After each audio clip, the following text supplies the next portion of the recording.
Dicho lo cual, ¿qué le parece la labor de defensa de los opositores al gobierno de Maduro que está llevando a cabo Felipe González? Es que no me creo nada a Felipe González, nada. Si realmente tuviera interés por la suerte de presos políticos, Felipe González iría a Egipto, iría a China.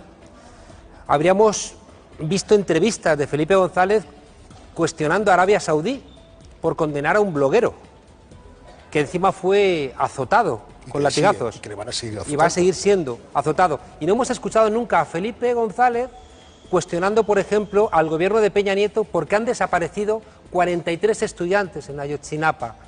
Si Felipe González fuera una persona realmente comprometida con los derechos humanos, iría al gobierno de Peña Nieto y le diría: oye, van 20.000 desaparecidos, 20.000, ponen fila india a 20.000 personas. ¿Por qué Felipe González va tanto a cuestionar a Venezuela y de repente se olvida de México? O una pregunta más clara: qué curioso que salga de Venezuela en un avión de la Fuerza Aérea Colombiana. ¿Acaso le ha preguntado al presidente Santos por los asesinatos de sindicalistas, la represión de indígenas, la represión de campesinos? No lo hace. Sí, conclusión. Felipe González es un hombre de negocios, que se reúne con hombres de negocios, que trabaja con Carlos Slim, que es el hombre más rico de América Latina, y que allá donde va a hacer negocios. No le importa en absoluto nada la suerte de presos en ningún lugar. En estos países que usted ha citado es cierto que hay auténticos problemas de derechos humanos, nadie lo duda, en Marruecos, en Egipto, en Arabia Saudí, en China, es cierto, pero es verdad que hay un déficit democrático importante en Venezuela. Quiero decir, no nos podemos olvidar del caso venezolano. Usted mismo ha hablado de López y Lezama, de los opositores, como presos políticos, un país que tiene presos, lo ha dicho usted ahora mismo, presos políticos. Un país que tiene presos políticos tiene algún problema de déficit democrático. Pues te lo reelaboro para expresar lo que realmente quiero decir. Venezuela tiene problemas, es indudable. Es un país que yo lo conozco bien, he trabajado allí, y Venezuela nunca tuvo minas, y por eso nunca fue un virreinato. Y solamente en 1777 se crea una capitanía general, que es una guarnición militar. El siglo XIX, con la independencia, está atravesado de una suerte de guerra civil, y en el siglo XX, cuando empiezan a montar el Estado, han descubierto el petróleo. Y es un Estado muy separado de la ciudadanía. Y el Estado es un lugar que ha construido una cultura rentista problemática, que genera mucha ineficiencia, que genera corrupción, que genera una cultura de la riqueza que afecta a la gente joven. Esos son problemas que tienen que solventar y que es una exigencia que un gobierno que se preocupa por su pueblo tiene que solventar. Ahora bien, Venezuela ha solventado problemas que no nos damos cuenta. Ahora mismo, en el mundo, hay dos tercios de la humanidad que no hacen falta ni como productores ni como consumidores, que se están muriendo de hambre, que cruzan el estrecho y se mueren en el estrecho ahogados por llegar aquí. Y me vas a decir que el problema de un país es que no tengan para importar papel higiénico. Ojalá el problema de todo el mundo que se está muriendo de hambre fuera que no pueden importar papel higiénico. Yo lo que estoy hablando es de un problema de déficit democrático cuando el señor Maduro no ha permitido asistir al juicio o visitar a estos dos opositores. Vamos a eso, Iñaki. ¿Qué pensaríamos nosotros si viniese aquí Nicolás Maduro y plantease reunirse con alguien que estuviera en la cárcel por llamar o ejercer la kale borroka? Hay cosas que no estamos siendo honestos. Leopoldo López está en la cárcel porque cuando hubo las elecciones generales se permitió el lujo de llamar a desconocer el resultado electoral y murieron esa noche 43 personas por incumplir algo que es asumir, aunque pierdas, el resultado electoral.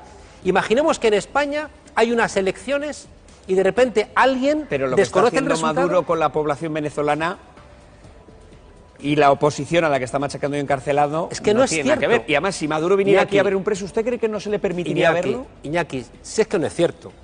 Y te insisto, que Venezuela tiene muchos problemas que tiene que solventar. Y un déficit democrático importante. Pues creo que tiene mayor déficit democrático México, que hay guerra civil, que el norte de México está en manos de... No lo niego, pero estamos hablando ahora de Venezuela. Ya, pero la gente no sabe cómo se llama el presidente de México o no sabe cómo se llama el presidente de Colombia, donde están asesinando a gente. En cambio, todo el mundo sabe cómo se llama el presidente de Venezuela. ¿Quién está pensando por nosotros? Pero eso es un poco... Allí hay más problemas, no vamos a ver los que hay. Yo le estoy comentando de un país en concreto, que es el que hay de un expresidente de gobierno. ¿Quiere decir algo, Ramón? Y ahora seguimos. Pero vale. es que Ramón quiere decir algo. Ramón, es que, bueno, yo nací en Venezuela. Aunque queda muy bien esto, vine con 4 años y medio, con lo cual no sé nada de Venezuela. Yo creo que el problema de Venezuela es que o lo enfocamos o anti-Maduro o anti o pro-Maduro, y yo creo que las cosas están mucho más mezcladas. La oposición, hay parte de la oposición que tiene un mensaje claro, que tiene quizás razón en muchas cosas, y otra parte que no. Hay una parte del chavismo que puede tener razón en unas cosas, en otras no. El chavismo ha conseguido cosas, ha habido otros fracasos, y después, sobre todo, yo creo que se nos olvida algo muy importante, es que antes del chavismo, antes de Chávez, estaba Carlos Andrés Pérez, que por ejemplo era bastante amigo de Felipe González. Carlos Andrés Pérez ha sido uno de los políticos más corruptos de América Latina, y la oposición venezolana ha tardado bastantes elecciones en entender su problema, y Capriles quizás fue el primer político de la oposición que reconoció a Chávez, pues, que era presidente, y enfrentó a Chávez desde el punto de vista político. Y ahora mismo, tú lo comentas en el libro, hay dos oposiciones. Una oposición de Capriles, que es gobernador del estado de Miranda, que está dentro del sistema pero enfrenta al chavismo, y hay otra oposición más radicalizada. Y después yo no sé cuál es el papel de Estados Unidos. Es cierto que, aparte de que pueda haber campañas de por aquí, de por allá, o de empresarios para que haya desabastecimiento, también es cierto que el gobierno no lo está haciendo bien. Pero yo me gustaría, de hecho, estoy seguro que hablaremos de los casos de México, de Marruecos, de todos aquellos países que vulneran los derechos humanos. Yo creo que sí se ha hablado mucho de Arabia Saudí, pero del que estamos hablando es de un expresidente español de visita en un país con un importante déficit democrático. Que no es un estadista. Sí, pero... Es un hombre que se comporta como alguien que nos traiciona a los españoles, que me gustaría que fuera más respetuoso con nosotros. Incluso puedo llegar a aceptar que quizás no sea la persona más adecuada, pero al margen de todo eso, ¿no se puede denunciar una falta de libertades ahora mismo en Venezuela que tiene, insisto, presos políticos? Usted ha empleado esa misma palabra. Insisto que un preso político es cuando tú no puedes ejercer tu conciencia, y pido a los productores del programa que entren ahora mismo en Internet y busquen las portadas de, por ejemplo, El Nacional, y verán que es un periódico que se edita ahora mismo en Venezuela, igual que se edita el Tal Cual, igual que se edita La Razón. Son periódicos todos contrarios al gobierno, por favor. Es decir, que es que en Venezuela hay prensa, televisión, radio, la mayoría contraria al gobierno, porque hay una cosa que hace fatal el gobierno de Maduro, que es hacer unos medios de comunicación que le interesen a la gente, de manera que la máxima audiencia es privada, y son adversarios al gobierno. Y déjame decirte otra cosa que lo ha planteado Ramón. Carlos Andrés Pérez, de la Internacional Socialista, amigo íntimo de Felipe González, mandó en el año 89 al ejército disparar contra su pueblo. Y parece que eso nos olvidamos. ¿Y por qué Felipe González apoyó a un tipo que mandó disparar contra su pueblo? No nos olvidamos, solo nos centramos en la actualidad. Insisto que eso también me parece denunciable. Todo ello me parece denunciable. Pero es que es muy interesado. Habrá mucha gente que, hablando de interesados, diga, bueno, el análisis político de lo que está ocurriendo en Venezuela de Juan Carlos Monedero es rehén de que el gobierno venezolano es cliente a la hora de hacer análisis, como el que usted cobró del gobierno venezolano. Pero si te estoy diciendo que cometen errores profundos, si estoy planteando que Venezuela tiene ahora mismo desafíos que en 15 años de gobierno tenían que haber resueltos, y te estoy diciendo que es intolerable que no hayan sido capaces de resolver los problemas de la ineficiencia, los problemas de corrupción, los problemas de violencia, los problemas de inflación, son reales. Ahora bien, tuvo castigado Chávez 2 años, ¿no? Yo tuve una discusión pública con Chávez, porque me pareció en un momento determinado que había cosas que hacía que no estaban bien. Es decir, que yo he discutido con ese gobierno cuando he entendido que hay que discutir, pero lo que no puede ser es que les achaquemos cosas que no son ciertas. Es que tú vas a buena parte de los países donde Felipe González hace negocios y hay niños en la calle, y en Venezuela no hay niños en la calle, y no sabemos, por ejemplo, de la cantidad de curas que hay ayudando en Venezuela, y no les escuchamos criticar determinadas cuestiones. Otras sí, vamos a criticar lo que no funciona en Venezuela, pero no vamos a criticar las cosas que están haciendo bien. El señor González asegura, les ha llamado monaguillos, y dice que tiene información sensible de Podemos. ¿Usted sabe a qué se puede referir? Pues llevamos como 6 meses de información sensible. Que la saquen de una vez, que la saquen. Si no hacen nada más que constantemente decir que tienen información sensible. Incluso algún diario planteó que nos habían ingresado dinero según fuentes de la inteligencia del Estado, que es una cosa que no hemos prestado la suficiente atención. Un diario de este país dijo que los servicios de inteligencia tenían información para atacar a Podemos. Y esa información nunca después salió, pero utilizaron fuentes de la inteligencia del Estado para hacer 5 columnas achacando a Podemos financiación ilegal. Es muy intolerable. Hay una cosa que a mí me tiene muy contento, aparte del día de hoy tan bonito que hemos vivido, y es que la gente ya no se cree estos cuentos. De todas formas, veo que con respecto al machaque del gobierno de Maduro a la prensa o a su oposición, no va a entrar usted ahí. Iñaki, no va a reconocer ese déficit democrático. Iñaki, hay prensa que edita todos Pero los días. ¿se han cerrado medios de comunicación? ¿Pero qué medios ha cerrado? Desafectos al régimen de Maduro. Que no se ha cerrado ningún medio. No se ha renovado la concesión a una televisión. Ahora bien. Bueno, eso de que no se ha renovado la concesión suena también a censura. Es una forma de cerrar. Ya, pero donde hemos cerrado medios es en España, ¿eh? Quien ha cerrado medios, el canal No, ha sido el Partido Popular. Quien ha convertido Telemadrid en un vertedero prevaricador de la verdad informativa es el Partido Popular. Quien ha hecho que caiga la audiencia de Radio Televisión Española es el Partido Popular. Quien cerró Guncaria es el Estado español. Y después se demostró que no tenía ningún tipo de vinculación con ETA. Aquí hemos cerrado muchos medios y resulta que achacamos a Venezuela cosas que no ha hecho. Insisto, invito a toda la gente que nos está escuchando que entre en internet www.elnacional.com. Es el periódico más leído de Venezuela y es un radical opositor al gobierno de Maduro. Y si ese periódico se edita todos los días, no mintamos diciendo que allí no hay libertad de expresión. Bueno, solo corregirle que alguno de los periódicos que ha citado aquí no lo cerró el Estado español, sino una orden de un juez, para ser exactos. Pero bueno, al margen... El Estado español, los jueces forman parte del Estado español. Sí, pero vamos, hay tres... ¿No cree usted que haya separación de poderes? Quiero decir, las decisiones de un juez están dictadas, digámoslo así, por el gobierno. No, pero una de las cosas que nosotros en Podemos queremos garantizar es la radical independencia de los jueces. Hemos visto con el caso de la Infanta que ha habido presiones al Poder Judicial y han salido en los medios de comunicación como la Casa Real ha presionado a jueces y a fiscales para darle un trato de favor a la Infanta. Por tanto, en tu misma pregunta me reconocerás, pues hombre, que si eres el rey de España o eres alguien con mucho dinero, pues te puedes permitir lujos que los ciudadanos de a pie pues no podemos permitirnos. ¿Usted cree que la libertad de prensa en Venezuela es mayor que en España? Se lo digo yo desde La Sexta, que ha soportado importantes presiones, pero ¿usted cree que hay más libertad de prensa en Venezuela que en España? Similar. Ramón, ¿hay más libertad de prensa en Venezuela que en España? No lo sé, pero yo creo que en Venezuela hay también un problema. Chávez, te podría gustar o te podría gustar, pero tenía una cierta brillantez.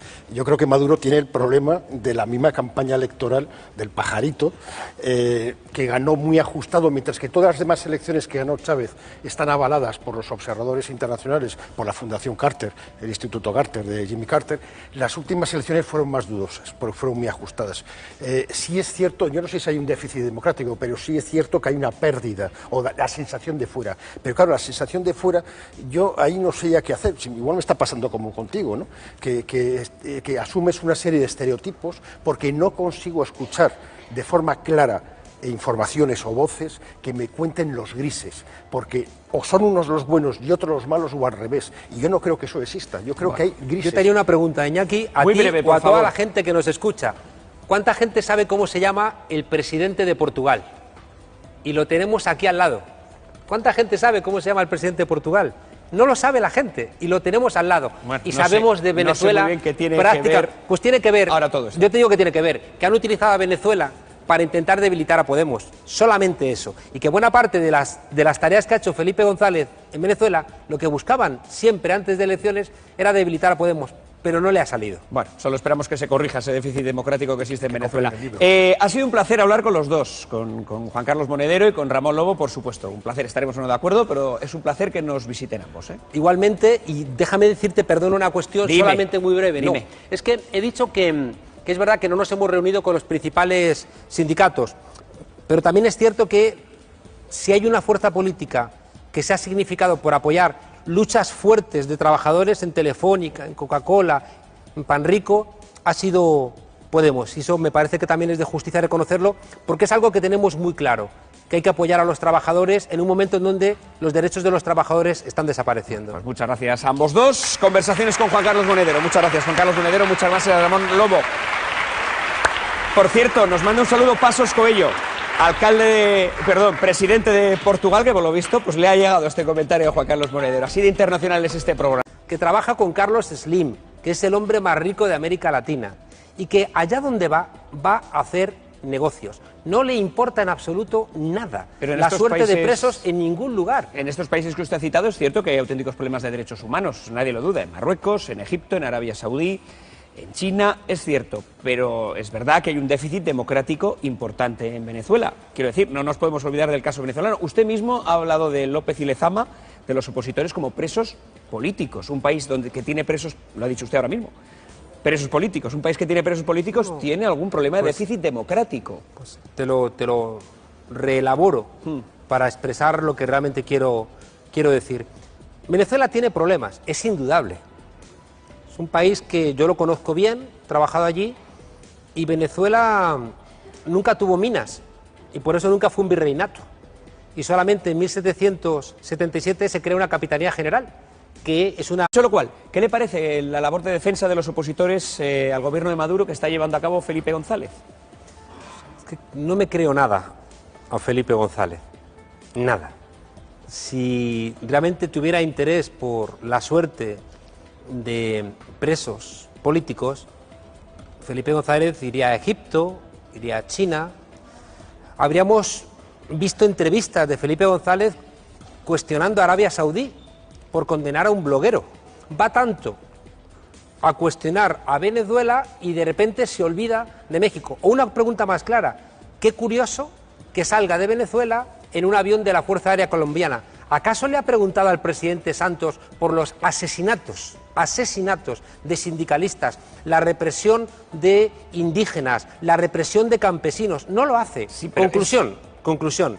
Felipe González es un hombre de negocios, que se reúne con hombres de negocios, que encima fue azotado con latigazos y va a seguir siendo azotado. Y no hemos escuchado nunca a Felipe González cuestionando, por ejemplo, al gobierno de Peña Nieto porque han desaparecido 43 estudiantes en Ayotzinapa.